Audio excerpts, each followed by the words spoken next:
What's going on, guys? Welcome back to another Theory Thursday. We didn't have one last week because Ryan was on holiday. I hope he had a really good time. This week we're going to talk about ENNARD and the source code and the mysteries about the source code about Purple Man, and we've got some really good ideas. So who do we have today? Of course, Ryan. And other Ryan. And Razbowski. So I'm really hyped for this episode. This one's going to be really interesting. So let's get straight into it. So the first thing we're going to be discussing, guys, is of course the new animatronics appearance, because we all have our separate thoughts, and it'll be interesting to hear what everyone thinks about this. So let's go around the circle. Well, horrifying would be the first word. As you can see, this one looks more destroyed than the rest. I mean, the others in the trailer looked a little bit weird because obviously their faces move, and that's got something to do with their mechanics or what they do for children at parties or something like that. But obviously this one is meant to hurt you. It's literally out to hurt you. You can see the eyeball there hanging from the cheek, the glowing eye there representing some kind of death stare, and there's a little of me in every body. Now note that that's two words, not just the one word. So obviously this animatronic, or whatever the hell it is, humanoid, is going to possess these animatronics, or maybe possess the night guard. Who knows? That's what I think anyway.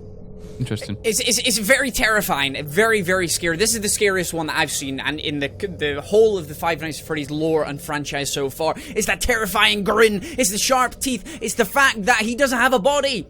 He says there's actually the word body in the little code, or the sentence in the below, and this guy doesn't even have a body. He's a head with tentacles. He's just going to crawl through the vents, jump on your face. I can literally see this guy attaching his little tentacles around your neck and just smiling right in front of your face. And then his face opens up, and you're gone. You're dead. You're wrecked. But an interesting thing to point out is that a lot of people have been speculating that this guy is called ENNARD. Now, this comes about because of Scott and his magnificent puns.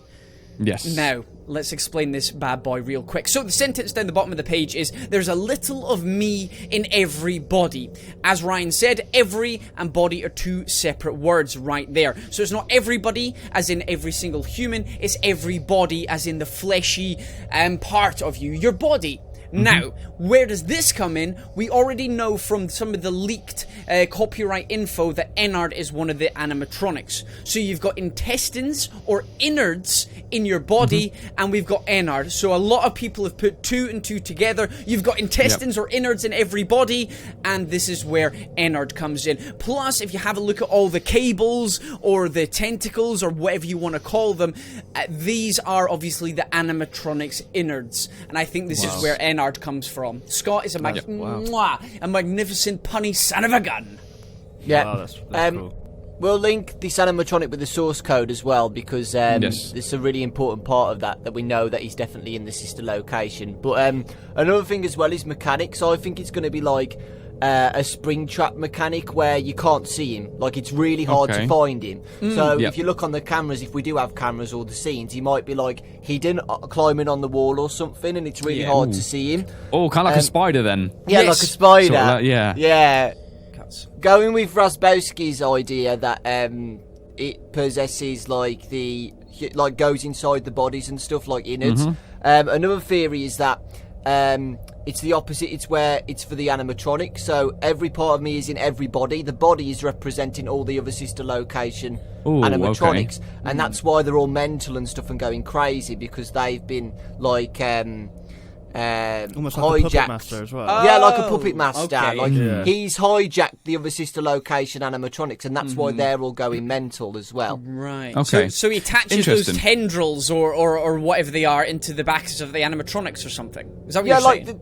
Do you know, ENNARD would have had parts. He would have probably had arms and legs and stuff as well. What we think is that the technician or someone has used those parts for the other animatronics. Kind of like FNAF 2, the theory that the withered animatronics parts have been used for the toy animatronics, and that's why they're all whack job. And that's what people are thinking, that the technician or somebody has used the ENNARD's parts for the other animatronics, and that's why they're all loopy and hacked. Yeah, I get you. Yeah, like ENNARD, a transplant. Yeah, so ENNARD is controlling all the other animatronics. Okay, he's like the boss man. Yeah. I think what I find most interesting about this teaser as well is the fact that we have one illuminated eye, which kind of tells us that this animatronic is still actually conscious and awake despite how destroyed it is, meaning that it will probably resemble this form as well once we play the game. And I think I think most of the points have been explained that we've picked upon it in our other theory videos as well. Check back on those, guys, if you want more backstory on what this thing is. But what really interests me is the way it's going to move, or possibly the sound effects, because I think this guy might have very unique cues. You might hear like kind of metal scraping down a corridor, and then you'll see him. And it reminds me, he's the sort of guy. He's like the Freddy when the power cuts out and it's dark, and then all you hear is really reverberated, echoey scratching down the hallways of him coming to your room, and then the silence before, and then you know what's going to happen. I think this guy will have some horrific jump scares if he gives you one of those frights and the I was going to say the joy, but probably not quite the joy of having that treatment. But either way, he's going to be an absolute nightmare of a character. Do you think his role in this sister location is going to be more important than Baby's now? Probably not, but I think he might almost be like the Mangle. That's what it kind of makes me think, just because of how the Mangle was important, or is this not the context I'm getting? I meant like story-wise. Oh, yeah, 100%, because this guy has been withered and damaged the most out of all the other ones, so there's a reason why this guy would have been destroyed. So if it's not in the sister location that the importance comes from, maybe it's even pre-sister location, which is even more interesting. Like, that'd be really cool to find out, Plus the fact that he's a brand new animatronic and he's been given a special slot. Because we had Baby revealed, then we had the trailer, which we did get with Ballora, and you got the little magician guy and stuff kind of revealed. But you also, this guy wasn't in the trailer, that anybody's found so far anyway, and he's got his own slot. And as you said, there's a huge difference between him and the rest of them. They all look shiny, brand new, up to date, fixed and in working order. This guy is completely opposite. His eyes hanging down, which by the way, I think that's going to stare at us at some point. That hanging down eye, that would be freaky. And he's just wrecked, and he looks like he's out for revenge. That is not the smile of a man that's going to come and give you a little tentacle hug. 100%. Okay, so we're going to talk about the source code in the Scott Games website. We already know that Scott loves posting loads of cryptic things in his website, like FNAF 4. There was some really good ones on that. But we want to focus on the William Afton Robotics. Now, we already know about the schedule and stuff about the Saturday and the Monday Baby and the out of order stuff. So we've all made separate videos on that, so that will be in the description below if any of you guys are interested in that. But we want to focus for this video, William Afton Robotics, and we know a lot of stuff about that from the novel as well, the Silver Eyes. So let's discuss about that. Yeah, this is cool because this is where it actually gives more backstory. And I think a lot of people, when they heard about the sister location, they were like, it's canon, but it's like almost in a different dimension. They were kind of like, oh, well, this is just kind of like a pointless read, push it to one side. No relevance to the story. So it turns out it's got a bigger relevance than what we might physically see on the surface because, of course, you know, William Afton is the name given to the purple guy. And now that we're getting in the source code this kind of Afton robotics in like a kind of abbreviated style, almost like in a... It reminds me of like a computer space, the way it's all typed. Maybe this guy is still called William Afton in this realm, or maybe we've got like a kind of something Afton. So it's just crazy now, the fact that it's now referencing this Afton Robotics in correlation potentially to the sister location animatronics, or even like, because it mentions just before that Chica's Party World, so it could be even mentioning Afton animatronics in relation to that as well. It's crazy. Yeah, I think the whole thing about that alternate universes thing is obviously it's going to confuse a lot of people. Like, if that was an alternate universe, then what you know why is it doing here kind of thing. But the thing about alternate universes is some things are the same, but just little things are different. That's all that it is. So, for example, in that book, I haven't actually read the book. I'm sorry, Scott, but did he turn out to be a bad guy, Dawko? This guy, is he he's the purple guy, isn't he?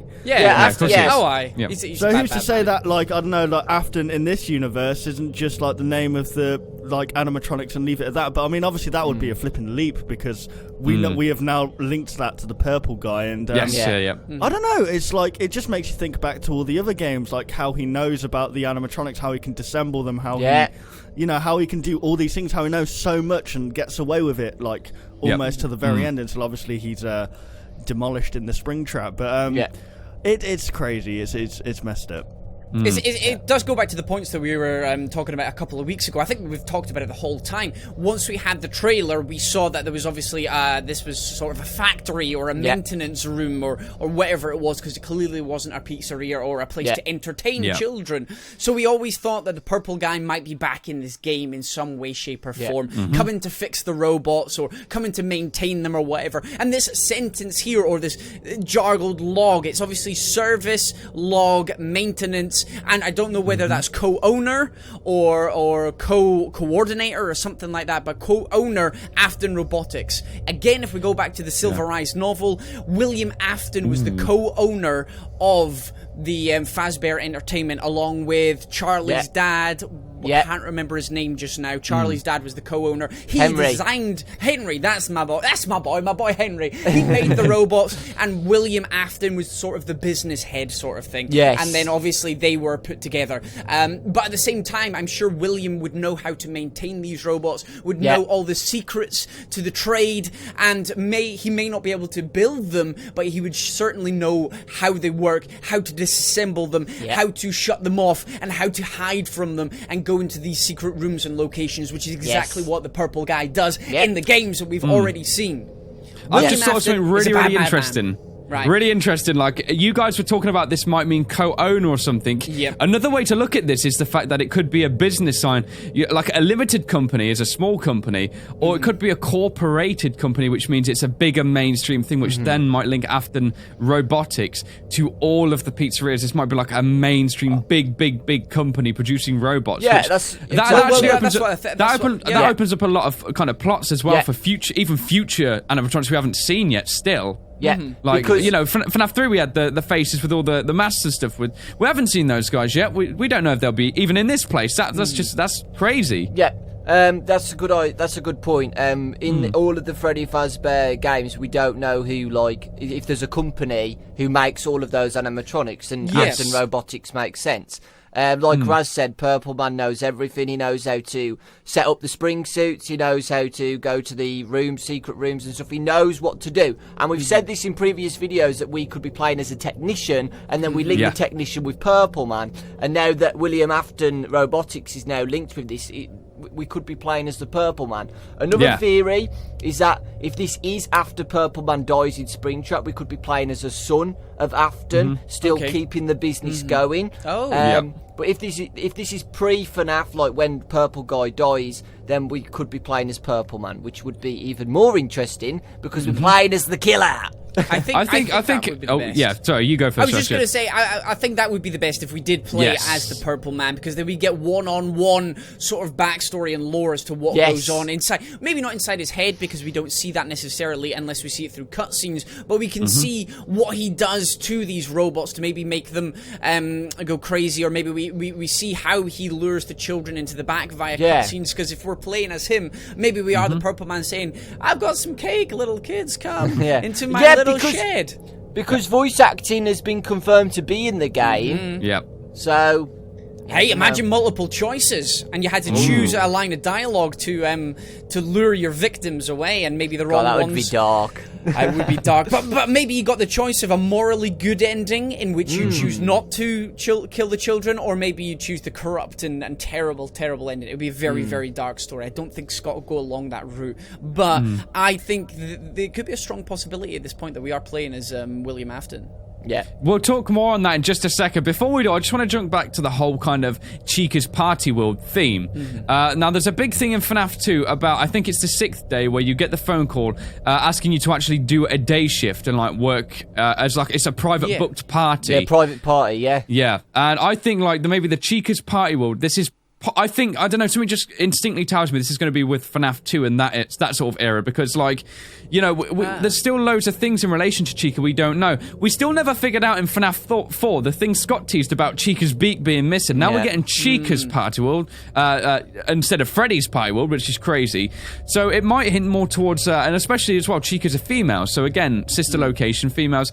Maybe we might, like, get some backstory on what happened after this night. Throughout the sister location nights, because if we're working as the Purple Guy, that means we're not in the establishment, which partially explains why we never see him as like an Easter egg or something like that.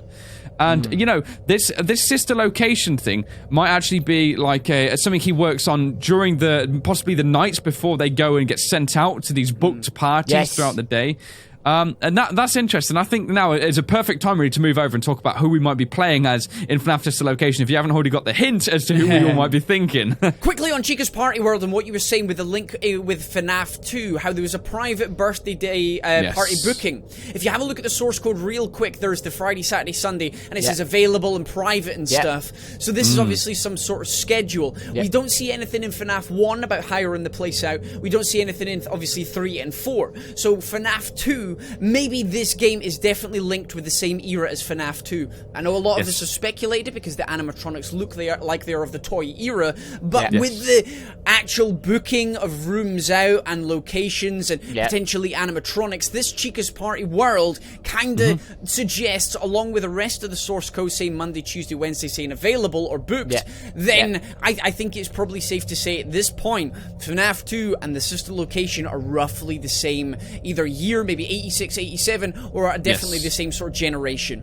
Absolutely, And you can kind of say that, well, obviously, if we're linking FNAF 2 and the sister location, then the bite of 87 might have something to do with the sister location, and maybe that is why all of these go into maintenance at one point, because something happened. Yeah, they all go into maintenance on the Sunday, and that's interesting, actually, because in the daytime, and the party is on the Saturday morning, isn't it? So an event could happen on Saturday, triggering all these guys at once to get put into maintenance on Sunday and figure out what the heck just happened, sort of. That's really interesting, and maybe what that would potentially...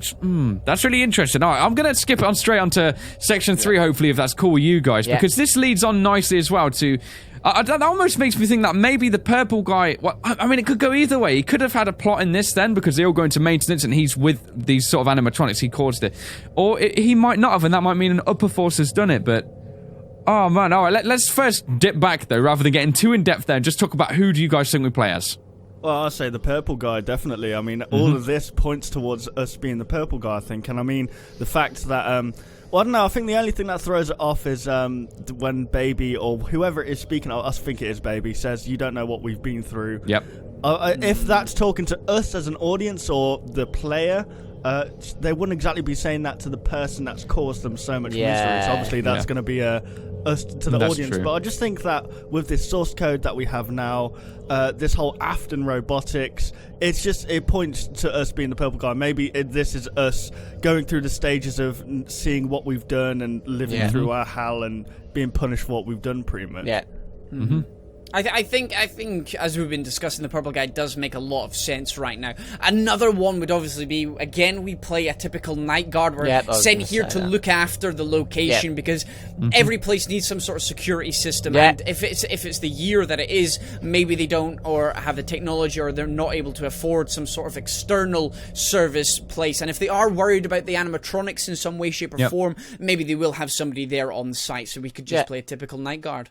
And obviously, we may see the purple guy come in and out of the place. Yeah, that's what I was going to say. Like, if we don't play as Purple Man, I think we'd play as a night guard, and maybe we'd get phone calls from the new voice. If Purple Man isn't phone guy, we get a phone guy, which could be Purple Man. And he's telling us what to do because this is his place. It's not a pizzeria anymore where phone guy looks after it. This is his factory. So if we do have a phone guy... if it would be Purple Man, that would be really cool if we're not playing as him. I tell you what, it'd be easy to tell. If Scott isn't the phone guy, then it might give us a massive hint. Yeah, if first call isn't Scott, it might give us a massive hint to that. It might actually free the phone guy from these false allegations that have been put against him. Yeah. It's interesting as well. The only thing that it makes me point mostly to possibly us playing as Purple Guy. And before I actually get into it, wouldn't it be cool, though, if that means we'd sit down in the office and then the Purple Guy who we're playing as might directly be talking out what he's got to do. Oh. That would be cool. Rather than that's the only other way I thought this could work if we are Purple Guy. But the other thing that makes me think it would make sense for us to be the Purple Guy is the fact that we go down in the elevator, we make our way to this room. We seem to know what we're doing and there seems to be just one of us. And the fact that we also go through this ventilation system as well means we know the layout of this place. place for some particular reason. We know where we're going and things like that. So it's an interesting one, and it makes me think as well the mechanics to that vent, because if he is like the maintenance person, he might know how to work these things, and maybe there might be some sort of side mechanic where whilst these guys are going crazy, we might have to fix certain ones up, and if we don't, their servers go crazy and try and kill us or something. So the thing, almost subdue them by keeping them maintained. Possibly, yeah. The thing is, though, story-wise, Purple Man knows how to escape these possessed animatronics, especially in the novel. He knows what to do to not get killed by them. So I was wondering, like, why would he, like, just play the role as a night guard and stuff if he knows how to escape these possessed animatronics in the first place? So unless he doesn't know at this point that, exactly. I was going to say, because obviously we know that he's killed 5 children in the Five Nights at Freddy's 2 establishment. Yes, maybe very true. He didn't even know. These are completely new characters. This baby and all of these Ballora, they're all new characters. So maybe one day he went down. He's off to do some maintenance, and that's when they kind of get taken over. In the FNAF 2 minigames, for example, you see Freddy roaming around and stuff, and he takes it apart. Yeah, that's what I'm thinking. Like, he'd know how to stop them. Yeah, but you know what I mean? The only thing that could potentially change that is the force coming from this new teaser, which says there's a little of me in everybody. These guys have a conscience, so this might be the superior animatronic with the intelligence to cause these guys to override the usual malfunctions, because at the end of the day they're saying things like, don't hold this against us. And as humans, if for example you hear about these prison escapes, you're not supposed to get out of prison, but people still do. They find their ways through years and years of torture or something. So it could possibly be like the development of something, and then we experience like the kind of, whoa, hang on a minute, I had these guys understood, so now why are they trying to kill me, and how am I not understanding what they're doing, sort of thing. That's what I think could also work there. But there you go, guys. That was this week's Theory Thursday, where we discussed about ENNARD, the source code, and obviously Afton Robotics. Thank you very much for the boys once again for being in today's episode. Their links will be in the description below, and also their separate channels of Bazamalam and 8-Bit Ryan, and of course, the wonderful Razbowski. So, thank you very much for watching, guys. Remember to leave a like. If you've got any theories for us to know for next week's episode, let us know in the comments section below. Lots of love. And we'll all see you all next time. Bye!